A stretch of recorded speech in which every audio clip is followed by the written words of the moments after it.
आखिर कौन है बीटेक पानीपुरी वाली जो आज हर किसी के बीच चर्चा का विषय बन। नमस्कार, मैं हूं आपके साथ सोनल और आप देख रहे हैं MNS न्यूज नेटवर्क। तो आइए खबर जानते हैं विस्तार से। यह खबर नई दिल्ली से सामने आई है।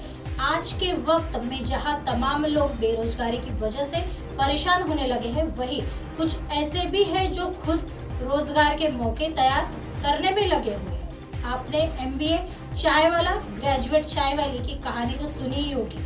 अब आपको बता रहे हैं बीटेक पानीपुरी वाली के बारे में। दिल्ली के तिलक नगर में तापसी उपाध्याय नाम की लड़की बीटेक पानीपुरी वाली के नाम से गोलगप्पे का स्टॉल भी चलाने लगी है। इस लड़की के वीडियो सोशल मीडिया में तेजी से वायरल होने लगा है।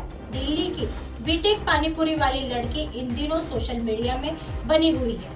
तापसी इन दिनों बीटेक पानीपुरी वाली के नाम फेमस होने लगी है। इस लड़की ने दिल्ली के तिलक नगर क्षेत्र के मार्केट में छोटा सा स्टॉल शुरू किया था।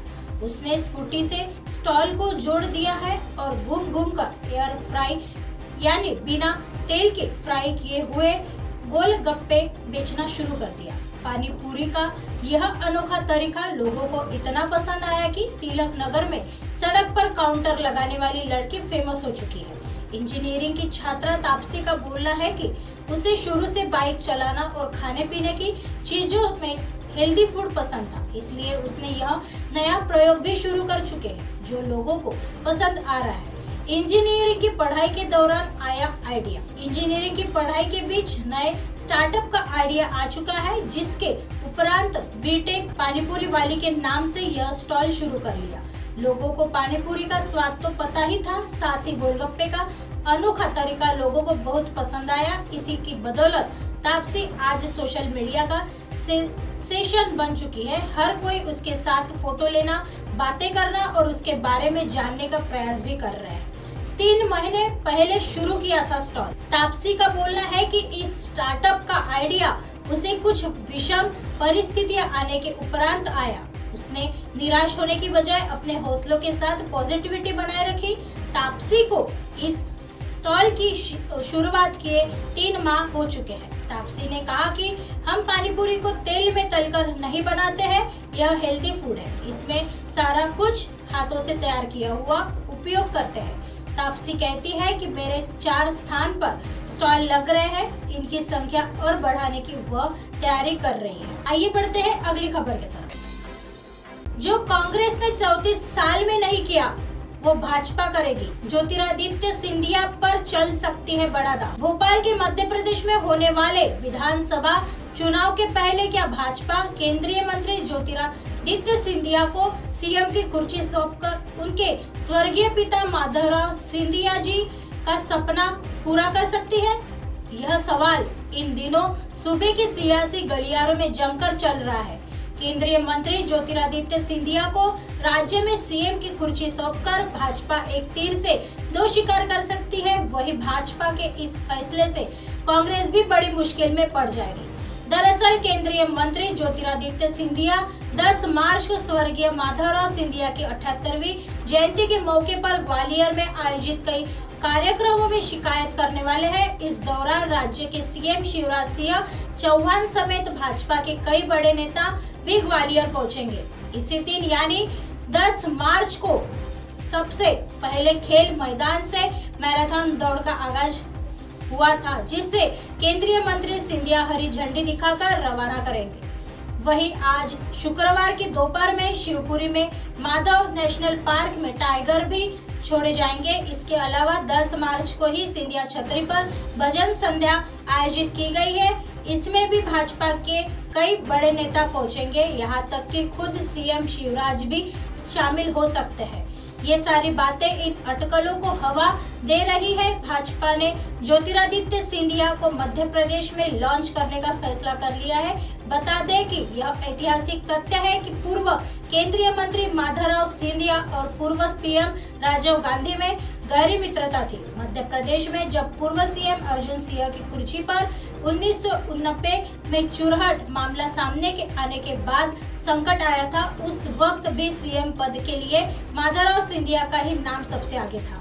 तत्कालीन पीएम राजीव गांधी चाहते थे सिंधिया को एमपी का सीएम बना दिया जाए, लेकिन अर्जुन सिंह ने मोतीलाल वोरा का नाम आगे बढ़ाते हुए विधायक दल से फैसला करा दिया।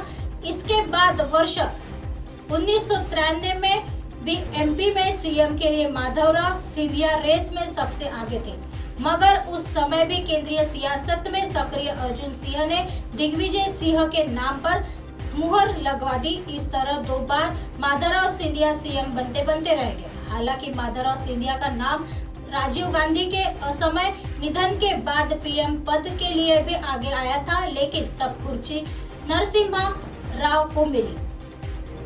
हालांकि सिंधिया को केंद्रीय कैबिनेट में पद जरूर मिला।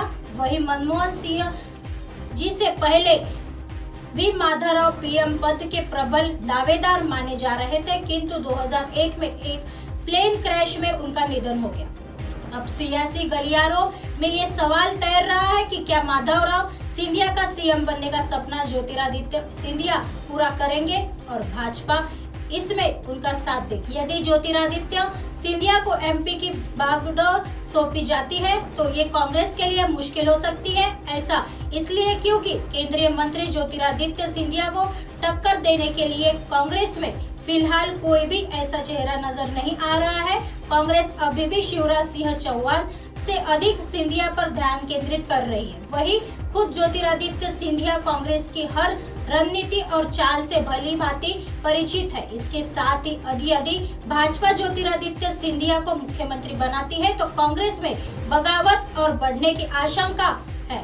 कांग्रेस के कई बड़े नेता भाजपा का रुख कर सकते हैं। इसके साथ ही मौजूदा सीएम शिवराज सिंह चौहान को केंद्र की सियासत में ले जाने का महत्वपूर्ण फैसला भी लोकसभा चुनाव 2024 के लिए फायदेमंद साबित हो सकता है। आइए बढ़ते हैं अगली खबर की तरफ। आरएसएस की 3 दिवसीय बैठक में इन अहम मुद्दों पर होगी चर्चा।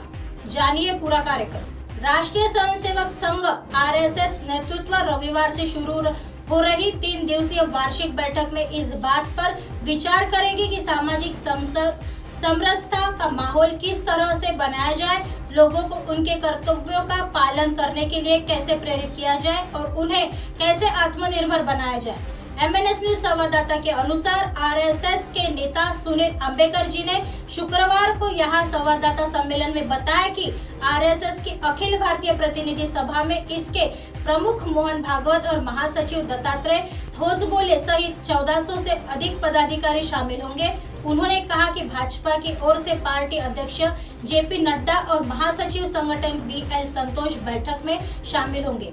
उन्होंने कहा कि आरएसएस से जुड़े 34 संगठनों के चुनिंदा पदाधिकारी भी इसमें शामिल होंगे। प्रतिनिधि सभा आरएसएस की निर्णय लेने वाला सर्वोच्च निकाय है।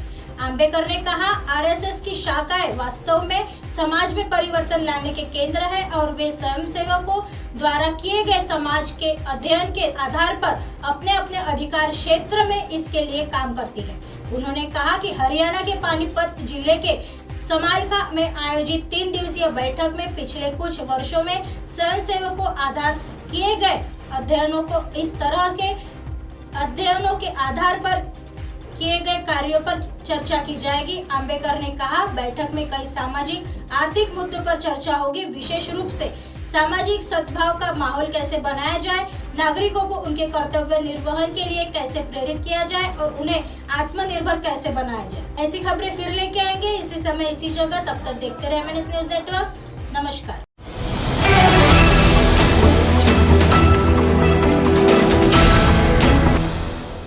ये है एमएनएस न्यूज नेटवर्क और आप देख रहे हैं एमएनएस न्यूज।